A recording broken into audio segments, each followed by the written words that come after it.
Trông bát mì hấp dẫn ha. Quay room tour cho house tour cho mọi người xem cái căn nhà này. Cam suốt ngày căn bản là cam tuổi khỉ cho nên Cam rất thích leo trèo. Đây chính là một căn phòng sauna xông hơi. Ở trong nhà này mà là một căn nhà rất là xinh xắn đẹp đẽ và kiểu ở trong nhà thì rất là chill.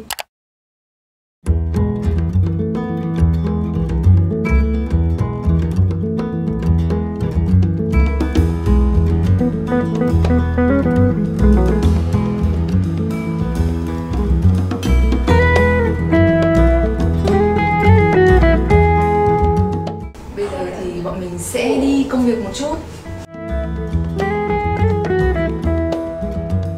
Sáng nay thời tiết rất là mát trời, đợt này Sài Gòn đang vào mùa mưa ấy mọi người. Cho nên là có những cái buổi sáng dậy trời nó se se mát mát, gió mạnh, rất thích. Hôm nay cuối tuần thì các anh thợ không có làm ở trên nhà bọn mình, cho nên là bọn mình sẽ tranh thủ cái ngày hôm nay thì bọn mình sẽ đi chọn đồ nội thất. Khoảng 2 tuần nữa thôi là bọn mình có thể trở về với cả căn nhà mà bọn mình đang sửa rồi. Và tính ra từ cái lúc mà vào ngôi nhà này thì bọn mình chưa có làm một cái house tour nào đấy cho mọi người coi đúng không? Nên là trong vlog ngày hôm nay thì bọn mình sẽ quay cho mọi người xem nhá. Bọn mình đã đi đặt được cái sofa cũng như là đặt được một vài những cái đồ nội thất xong xuôi rồi.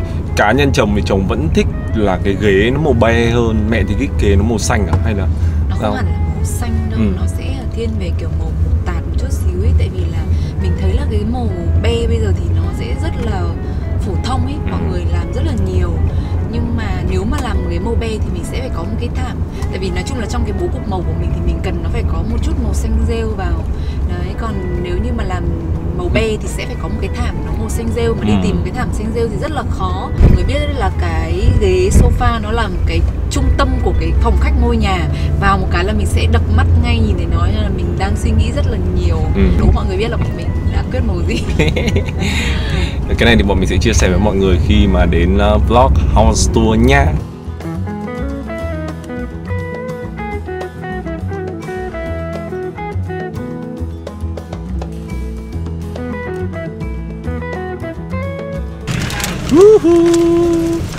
Nói chung là trông mấy con tôm đã ghê. Muốn là sẽ có một bữa hải sản nhẹ nhàng.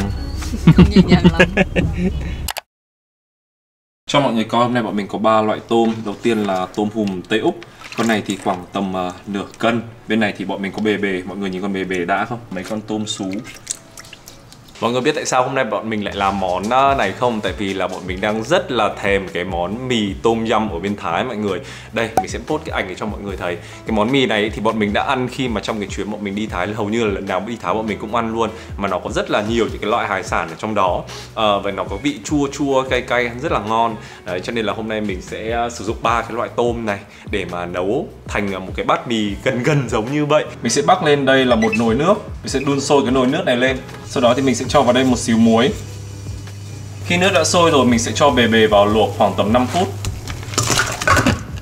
Mọi người chú ý là bề bề chúng ta chỉ luộc sơ thôi, tại vì một chút nữa thì chúng ta sẽ còn trộn qua với cả nước dùng nữa.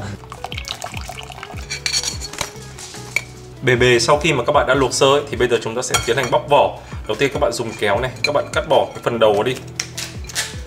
Đó, các bạn cắt bỏ cái phần đầu bề bề đi. Ui, mọi người nhìn này, ở trong bề bề có rất là nhiều trứng. Sau đó đi đến phần thân thì các bạn sẽ thấy những cái viền diềm gai như thế này. Chúng ta sẽ cắt dọc hai cái bên diềm thân. Cái bước này các bạn cẩn thận không kiểu sẽ bị đứt tay nhé. Cái khớp đuôi cuối cùng này, cái khớp đuôi cuối cùng các bạn cắt ngang ra,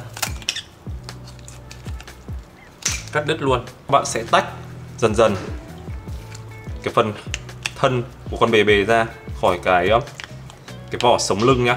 Đây. Như vậy là các bạn bóc được cái phần ở bên trên. Các bạn sẽ lật cái phần bụng ở bên dưới. Đấy, như vậy là mọi người đã bóc được con bề bề rất là to luôn mọi người ạ. Đã nhờ. Tôm hùm ý thì sẽ có rất là nhiều cách để cho các bạn có thể sơ chế. Ví dụ như các bạn có thể cho đá vào để nó bị tê. Còn không ý, như vừa xong là mình sẽ chọc một cái đường nhỏ ở dưới phần nối giữa đầu với cả thân. Nó như thế này, chọc vào. Thì một chút sau là chúng ta có thể chế biến tôm được rồi. Sẽ sơ chế sơ cái phần chân tôm này đi này. Sau đó thì mọi người sẽ cầm con tôm giữa phần đầu với cả phần thân, mọi người vặn một cái. Đó. để chúng ta tách phần đầu với cả phần thân của con tôm ra. Phần đầu này thì mình sẽ để nguyên, để một chút nữa khi mà trang trí lên ấy nhìn nó sẽ đẹp. Vì ở nhà mình bên này là nhà thuê ấy mọi người, cho nên là không có đủ đồ ấy. Mà tôm hùm thì mình không muốn luộc, nó sẽ mất ngọt. Mình sẽ hấp trong khoảng tầm 20 đến 25 phút để cho tôm chín nha. Đó. Bên cạnh đấy thì mình sẽ có một vài những cái loại rau để ăn kèm. Đặc biệt là trong món mì này thì không thể thiếu được ngò gai. Nó là một cái hương vị rất là đặc trưng. Và cái loại mì mà mình sử dụng ngày hôm nay đấy là mì ba miền Gold. Mì tôm chua cay, nó sẽ rất là hợp với cả cái hương vị chua cay với hải sản để mà ăn cho cái món mì ngày hôm nay. Trong thời gian mà chờ tôm ấy thì mình sẽ xem ở trong lốc mì này sẽ có gì nhá. Đây là một cái lốc 5 gói. Thì chắc là hôm nay mình ăn mấy gói, 2 hay 3 gói? 2 gói nhá. Ok, đây là 2 gói. Mình sẽ lấy ra 2 gói này.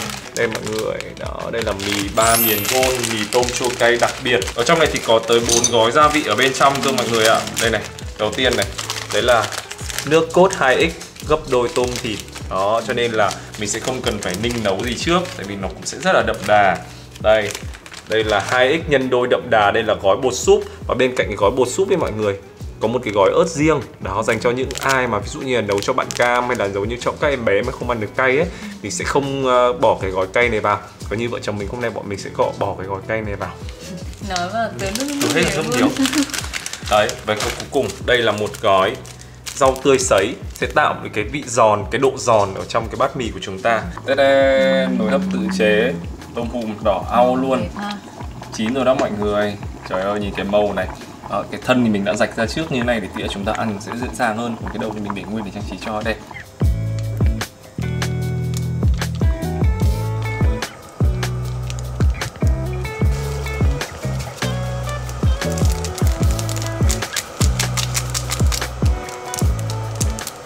Khi nước dùng đã sôi thì mình sẽ thả tôm sú vào. Đó, mình sẽ thả tôm sú vào để cho tôm sú được ngấm cái nước dùng được đậm đà. Mùi nước dùng rất là thơm. Tôm sú này thì rất là nhanh chín thôi. Sẽ cho 2 bát mì vào. Tùy vào việc là các bạn muốn ăn mì dai hay là mì mềm thì các bạn sẽ trụng nhá. Rất là tơi, không bị dính sợi. Thơm quá.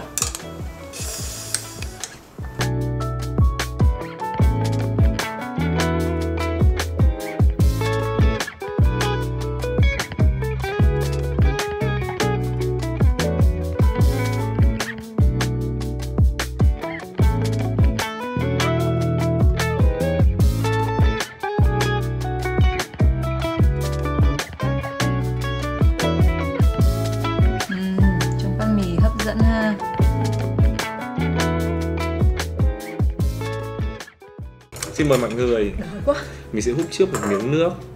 Mình có làm riêng một bát nước dùng nữa.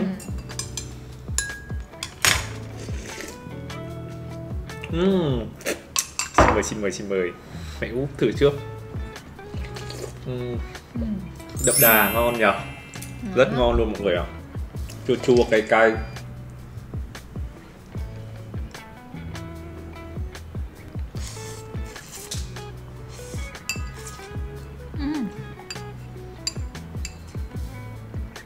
Sự mì dai ha, ngon mà đậm nữa mọi người ạ. Thường ấy thì khi mà mình nấu này mình hay nấu nhiều nước lên một chút để mình sẽ có một bát nước riêng này để có thể mình ăn với trứng này, hoặc là kiểu như ăn ví dụ như tôm nõn mình bóc ra như thế này. Đậm đà lắm. Hôm nay thì bọn mình sẽ nấu một cái bữa ngon ăn với nhau, xong rồi sẽ quay room tour cho house tour cho mọi người xem cái căn nhà này. Bề bề đấy mọi người. Hôm nay là mình nấu với 3 loại tôm, là có tôm hùm Tây Úc, bề bề và tôm sú Việt Nam. Đây, nhưng mà mọi người nhìn này, cái con bề bề trứng ấy rất là to, mình phải cắt đôi nó ra. Tôm cũng ngon. Tôm sú ngon mà. Lúc ban nãy anh bóc ra ấy, anh thấy dai lắm. Mọi người thấy kiểu thời gian trôi rất là nhanh không? Từ cái vlog mà mẹ heo đi ra Hà Nội ấy, xong rồi một mình dọn kiểu mọi thứ sang đây, xong rồi mình còn nói sơ qua mọi người là cái này là mình để chỗ nào, kia mình để chỗ nào. Thế mà 2 tháng rồi đấy mọi người ạ.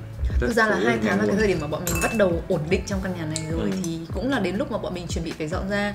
Trước đấy thì bọn mình có nói với mọi người là bọn mình hứa hẹn là sẽ quay khá nhiều những cái vlog hay ho ở trong căn nhà này, nhưng mà thú thật là bọn mình quá bận, tại vì là cái giai đoạn làm nhà ấy thì gần như là bọn mình song song vừa chạy công việc nhà vừa chạy công việc job, cho nên là nó cứ quay cuồng lên ý. Đến hôm nay thì bắt đầu mới mọi thứ nó bắt đầu ổn định hơn một tí, thì cũng là lúc mà bọn mình sẽ chuẩn bị lại phải khăn gói quả mướp đi về bên nhà bên kia. Trước khi nấu ấy mọi người thì mọi người nhớ là tách đôi cái vỏ con tôm hùm này ra như thế này. này nhá.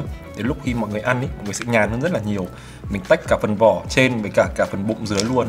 Đó, mọi người sẽ để lên như thế này trên cái vỏ, và mọi người có thể cắt theo con tôm mà mọi người bóc nó ra rất là dễ dàng, nó rất là xóc vỏ thôi.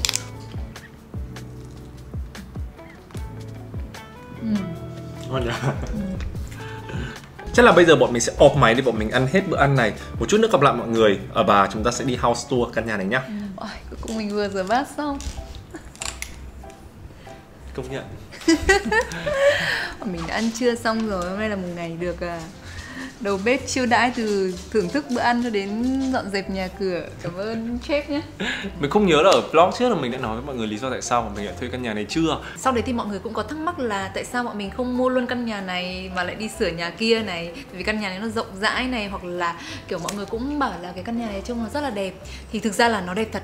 Và đấy cũng là cái lý do đầu tiên mà bọn mình rất là ấn tượng với căn nhà này sau khi mà bọn mình đi tìm thuê. Ý định của bọn mình đấy là bọn mình định là sẽ thuê một cái căn nó ở trong cái tòa mà bọn mình ở, để tiện cho cái việc di chuyển đi lại. Ra một cái mục tiêu là cái căn nhà đấy nó cũng chỉ là một căn nhà cỡ khoảng độ 1 ngủ 2 ngủ gì đó thôi. Tuy nhiên là sau khi bọn mình ngồi, bọn mình suy nghĩ cũng như là tìm nhà ấy, thì bọn mình thấy có những cái vấn đề như này. Thứ nhất là cái thời lượng bọn mình thuê nhà nó quá là ít, chỉ có khoảng độ tầm 1 đến 2 tháng thôi.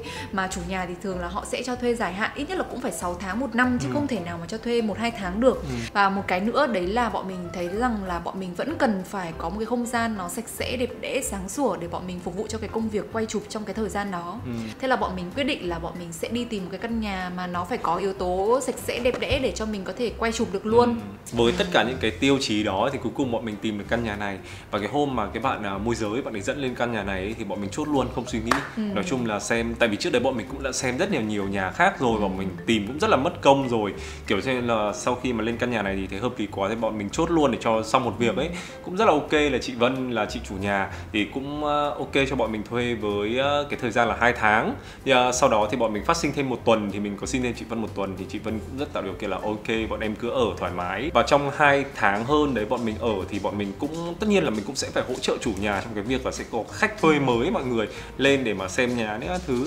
Nói thế nhá, trong 2 tháng nhưng mà nó đã cùng với bọn mình nào kiểu đón sinh nhật mình này, xong rồi đón sinh nhật Chun này, sinh nhật Chan này, xong rồi kỷ niệm mình yêu nhau này, kỷ niệm ngày cưới của mình này, mùng 1 tháng 6 này. Đấy, có rất là nhiều những cái dịp mà nó xảy ra trong căn nhà này, cho nên mặc dù ở 2 tháng thôi nhưng mà cảm giác là kiểu cũng rất là gắn bó ấy. Tức là đến một cái giai đoạn mà mình bắt đầu ổn định trong căn nhà này rồi, bắt đầu quen thuộc với những cái góc, những cái căn phòng ở trong căn nhà này rồi, thì đến cái đoạn mà chuyển đi thì mình cũng thấy kiểu hơi buồn một chút xíu. Tại mặc dù là đi thuê và ở tạm trong một thời gian ngắn thôi, nhưng mà bọn mình vẫn kiểu cố gắng là trang hoàng rồi dọn dẹp sạch sẽ từng góc ngách của nó để mà bọn mình ở. Nhưng mà đi thuê nhà ấy thì mình cũng có nói với bố Kiên rằng là tại sao không tranh thủ cái đợt mà mình thuê nhà này thì mình sẽ cho mình một cái kiểu trải nghiệm.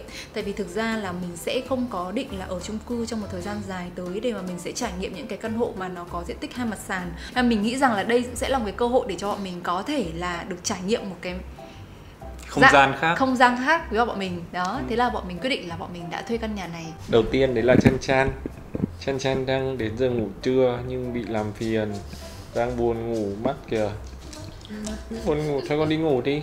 Thực ra là cái căn nhà này lúc mà bọn mình chuyển vào ấy thì về cơ bản là đồ nội thất thì anh chị chủ cũng đã set rất là cơ bản, như là có cái sofa, bàn ăn này, khu vực bếp, tủ lạnh các thứ thì cũng khá là đầy đủ rồi. Nhưng bọn mình vẫn mang một số cái đồ cá nhân. Tại vì ví dụ như là những cái như tấm thảm này, mọi người có thể nhìn thấy ngay ở đây.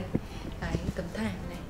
Rồi một số những cái đồ trang trí, ví dụ như là đèn đóm. Cái thứ nhất là bọn mình cũng phải cần một chỗ tích đồ khi bọn mình đang sửa cái nhà kia. Cái thứ hai là những cái đồ dùng cá nhân mà nó đã quen thuộc với mình ấy, thì nó sẽ cảm giác cho mình không có bị lạ lẫm trong cái căn nhà mới. Đấy. Và một cái rất là thích đấy là khi mà chuyển sang căn nhà này thì Cam thì rất là hào hứng, bởi vì Cam suốt ngày căn bản là Cam tuổi khí, cho nên Cam rất thích leo trèo. Từ hôm kiểu chuyển sang nhà này là lúc nào bà cũng làm vài tour lên xuống cầu thang, rất là thích. Thì bọn mình thấy đấy cũng là một cái quyết định rất là sáng suốt. Thì đây là cái không gian phòng khách. Không gian phòng khách này thì rất là rộng và mình cực kỳ thích cái view mà nhìn từ phòng khách này đi lên trên kia.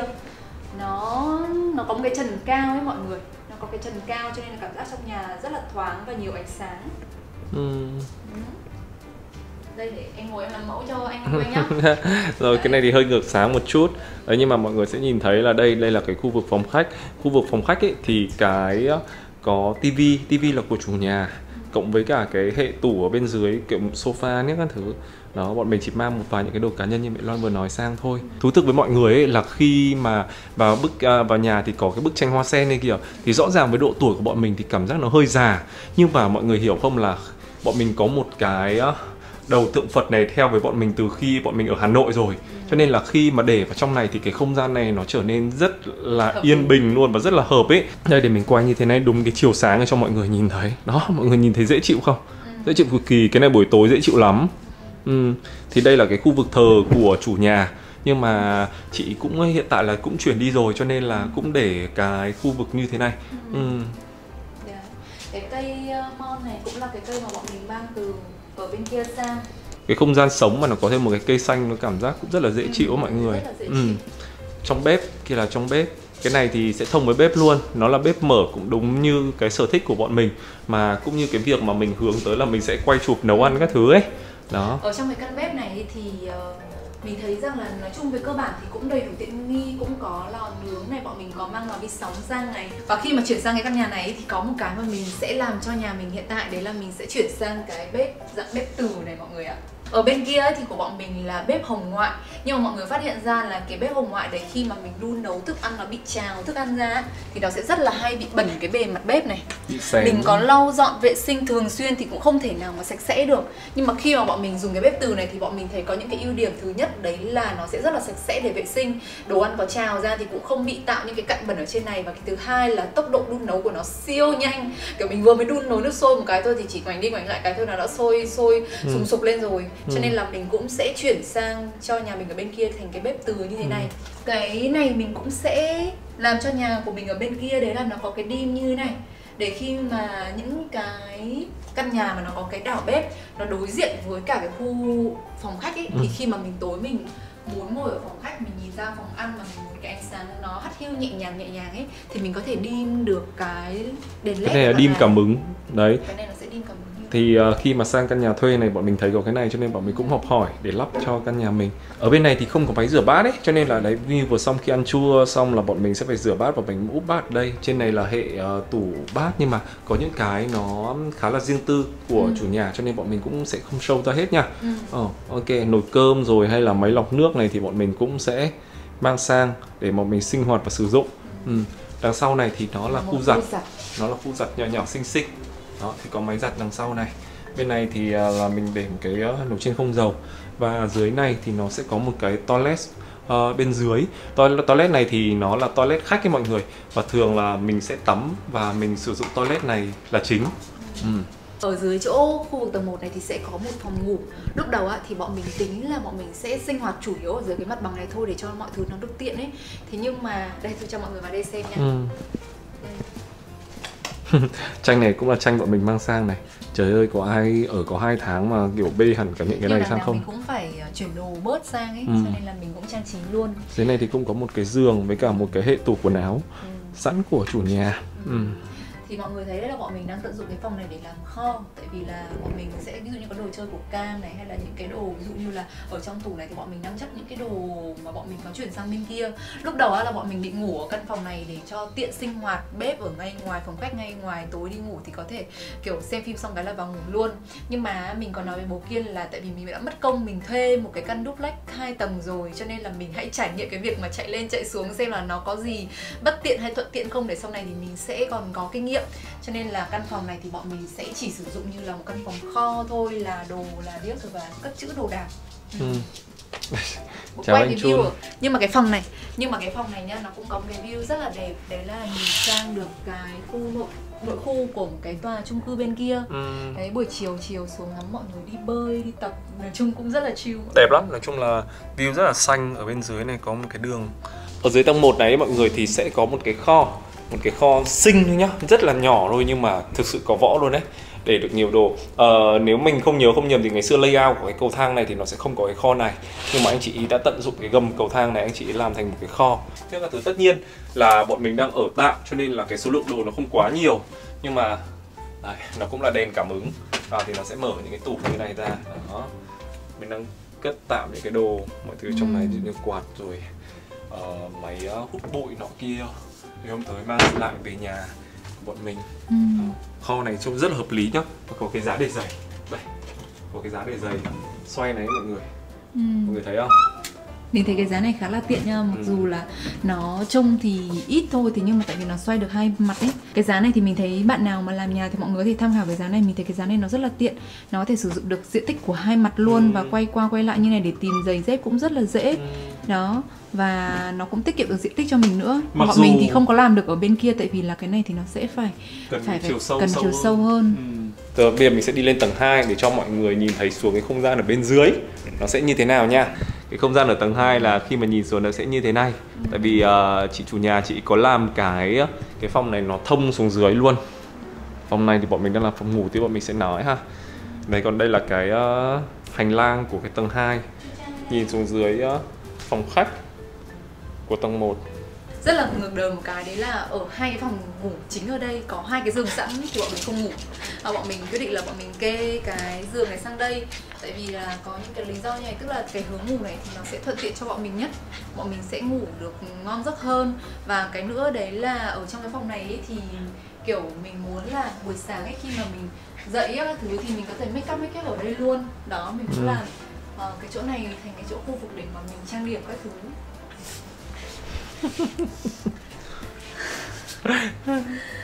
Trông thế. Ngoài này thì cũng giống như cái view xuống dưới cái phòng ngủ bên dưới thôi. Đấy, cũng rất là dễ chịu. Nhìn cái view này ra bên ngoài như thế này, thông một cái ô cửa thông như thế này để nhìn ra bên ngoài. Ở đây thì họ có làm một cái ở cái lối đi cầu thang, một cái sảnh tối giữa hai phòng này thì có một cái hệ bàn làm việc rất là dài. Thì cái này ngồi nó rất là thoải mái và rất là thích. Nhưng mà nó sẽ không phù hợp với một người mà làm nội dung như mình. Tại vì là mình cần một cái không gian kín để mình có thể thu âm này, hay là để mình có dùng vai âm thanh, file kiểu như là xử lý âm thanh nọ kia các thứ với mọi người. Chứ thật ra là nếu mà đeo tai nghe trong một thời gian lâu ấy thì nó sẽ cũng rất là khó chịu. Nhưng mà ở đây mà view xuống dưới này cũng như là kiểu tràn ngập nắng ấy, sẽ rất là dễ chịu. Với cả ví dụ như nếu như mà đấy, ví dụ như công việc khác chẳng hạn mà chỉ gọi là tính chất rồi thì bàn giấy thôi, đến máy tính các thứ thôi, thì mình thích một cái đấy là ngồi ở bất cứ một vị trí nào trong nhà thì cũng đều có thể quan sát những thành viên còn lại. Ví dụ như mình đang ngồi làm việc ở đây thì mình vẫn có thể nhìn được vào phòng này, hoặc là nhìn xuống phòng khách, hoặc là ngó ra đây thì vẫn thể nhìn được ở dưới bếp. Thì đấy cũng là một cái rất là hay. Từ từ đã cho mọi người xem một cái này. Một cái điểm của bọn mình rất là thích luôn, mình thấy cái căn nhà này đấy là nó sẽ có một cái căn phòng ở trong đây. Cái gương này là cái gương mà bọn mình mua để cho nhà bên kia, bọn mình đang kê tạm ở đây. Đó. Nội thất mới đấy mọi người, đẹp không mọi người? Đây, đó chính là căn phòng này. Cái này thì nếu như bạn nào mà đã xem story của mình rồi thì mọi người sẽ thấy là mình đã sử dụng cái căn phòng này. Đây chính là một căn phòng sauna, xông hơi ở trong này. Rộng cực mọi người ạ. Nhìn trên hình như này mọi người có thể thấy nó hơi sát thôi, nhưng mà ngoài nó rộng lắm. Và khi mà mình sử dụng cái căn phòng này thì mình thấy rằng là nó rất là hợp với cả mình. Tại vì mình kiểu thích xông hơi, thích dùng những cái thời gian của mình để mà thư giãn ở trong nhà ấy. Cho nên là sau này nếu như mà có một cái diện tích nhà rộng hơn hoặc là chuyển xuống mặt đất ấy thì mình sẽ làm cái căn phòng sauna như này. Rất là thích. Mình có thể đi spa ngay ở trong nhà. Đây cái đứa này. Có một hôm ấy con trai nên nó nhảy lên đây xong rồi kiểu nó cứ không xuống ấy, nó cứ ngồi yên thế, mặt đèn thì tắt ra mình không biết, mình đóng cái cửa này vào. Hơi nguy hiểm. Chan Chan ra đây. Chan Chan xuống đây. Xuống đây. Chan nhảy đi, không sợ đâu. Sợ à? Đây. Lại xin ấy. Đấy, trong này có đá xông hơi này. Đây chúng có gáo nước, hết thứ nọ kia trong này. Thích ha. Thì đấy là một cái điểm cộng.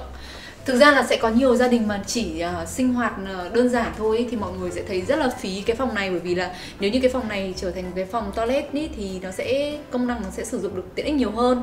Nhưng như bọn mình thì với bọn mình 2 toilet thôi là đủ rồi, nên là bọn mình thấy cái phòng xông hơi này rất là thích.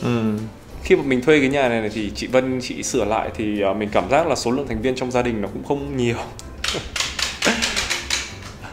Số lượng thành viên trong gia đình nó không nhiều ấy, cho nên là ở cái không gian này nó sẽ rất là thoải mái, rất là hợp. Như nhà mình là có khoảng 2 vợ chồng với cả Cam với cả 2 con chó thôi, cho nên là ở cái không gian này cảm thấy thích lắm. Đây, cái này chị cũng làm một cái cửa sổ tròn thông vào cái phòng ngủ master ở bên trong. Nó ôm chặt đấy. Con xuống đi. Xuống nào. Xuống nhá. Chun Chun béo, xuống nào Chun béo. Chun béo. Chun béo. Chun. Nhưng mà cái bàn làm việc này thì cũng thích ở một cái, đấy là mình với có bố Kiên sẽ có thể làm chung trên một chiếc bàn. Làm việc ngồi cạnh nhau. Ở phòng ngủ master ở trên tầng 2 thì mọi người sẽ nhìn thấy là đây là cái bồn tắm và cũng là cái khu tắm đứng luôn đấy mọi người ạ. Đấy, nhưng mà nó sẽ thông ra giường ngủ ở đây luôn. Đấy, cũng rất là hay. Thì thực ra lúc đầu bọn mình cũng tính là bọn mình sẽ ngủ ở trong này, nhưng mà cảm giác là nếu mà tắm rửa rất các thứ ở đây và phòng ngủ ở đây thì nó sẽ không quá là tiện cho bọn mình, nên là mình chỉ giữ phòng này để là thứ nhất là vẫn để đồ quần áo với các thứ và tắm rửa trong này. Ở khu vực trên này thì chủ yếu là mình sử dụng thôi. Hai vợ chồng mình thì thường là mẹ Hiêu sẽ sử dụng toilet ở trên này, còn mình sử dụng riêng toilet ở dưới kia. Đó. Vợ với Cam hay dùng ở trên Cam thì sẽ rất thích cái bồn này, tức là nếu như bạn nào mà mọi người không có xây được không đặt được cái bồn tắm ấy thì mọi người có thể xây kiểu như này thì mình thấy cũng hay. Tức là khi mà mình đậy nắp vào ấy thì là mình có thể biến thành cái này thành một cái bồn ngâm cũng được. Cam thì rất là hay xả nước ở đây để ngâm chân. Thích. Cái này thì nó sẽ khá là hợp với cả cái style của bọn mình, trông nó cũng hơi xinh xẻo đẹp đẽ. Nói chung mình ở đây thì mình sẽ cảm thấy là nó khá phù hợp với cả cái nhu cầu của mình cũng như là cái style của mình, thì mình cảm thấy là nó sẽ thích hơn là cái việc mà mình ở trong căn nhà mà nó không hợp với mình, mọi thứ nó không vừa mắt mình ấy thì mình sẽ cảm thấy rất là bức bối. Mà bọn mình thì cái thời gian ở nhà rồi làm việc cũng chủ yếu là tại nhà luôn, cho nên là bọn mình yêu cầu rất là cao về cái kiến trúc cũng như là cái thẩm mỹ của ngôi nhà. Ở bên này ấy thì mình sẽ để cái chỗ mà mỹ phẩm của mình. Thực ra là mọi người đang thắc mắc là tại sao mình mang quá nhiều mỹ phẩm ra đúng không? Nhưng đúng cái hôm mà chuyển nhà ấy, thì bố Kiên dọn cho mình cái toilet ở bên đấy. Là bố Kiên không biết là cái nào mình sẽ dùng hay là không dùng ấy, cho nên là bố Kiên bê nguyên cả cái giá này sang. Thế là mình cứ để nguyên cái giá này, đến khi nào chuyển về thì sẽ lọc đồ sau.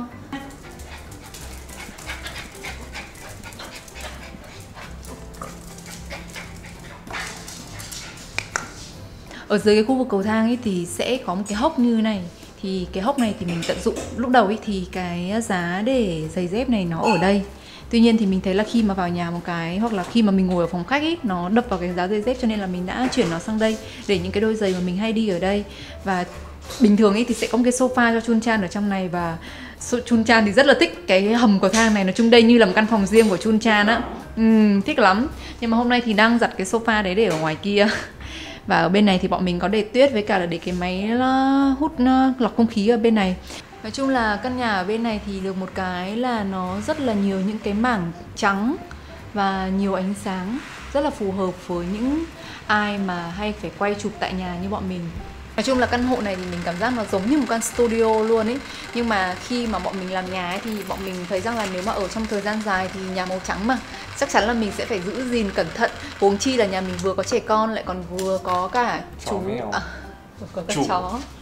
Vừa có cả chó, cho nên là bọn mình thấy rằng là ở nhà màu trắng thì phải giữ gìn rất là kỹ, cũng như là dành nhiều cái thời gian để vệ sinh. Thế nên là bọn mình quyết định là không có sơn nhiều cái mảng màu trắng nữa. Thật ra này có một cái điều mình cũng hơi tiếc một chút là khi mà sang đây ấy, mình định quay thật là nhiều vlog nấu ăn cho mọi người coi.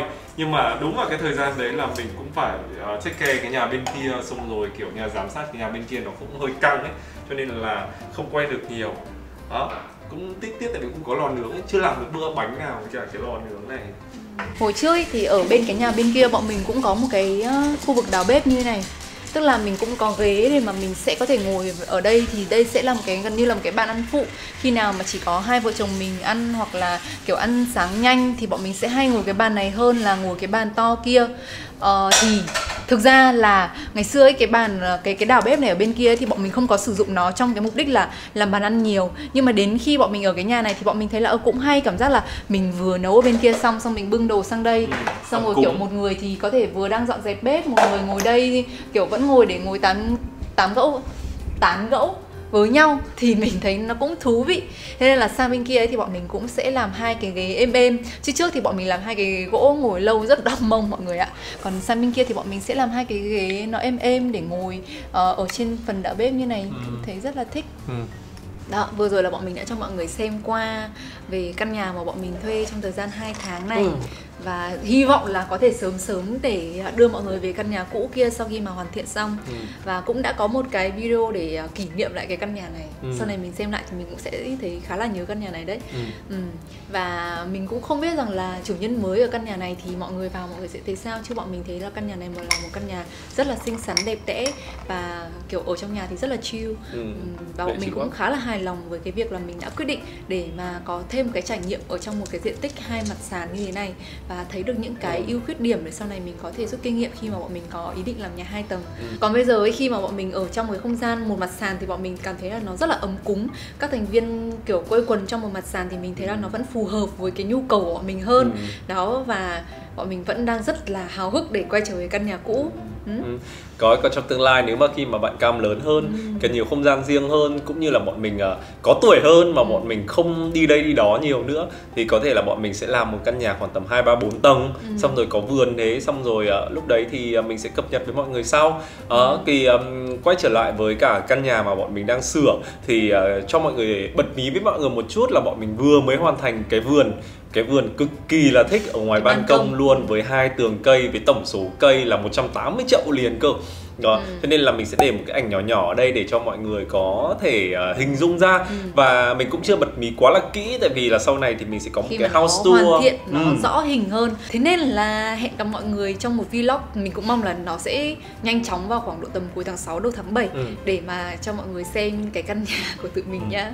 Và nếu mọi người thích thì like, subscribe, click vào cái chuông để nhận thông báo khi mà bọn mình ra video mới nhá. Tại vì có rất là nhiều bạn bảo với cả vợ chồng mình là lâu rồi không thấy vợ chồng mình ra video mới, nhưng mà không phải đâu, bọn mình vẫn ra video đều hàng tuần. Nhưng mà mọi người không click vào cái chuông ấy, cho nên là nhiều khi mọi người cũng không nhận được cái thông báo đó. Cho nên mọi người nhớ là subscribe và click vào cái chuông nhá. Click đó. Hẹn gặp lại mọi người vào những video tiếp theo. Bye bye.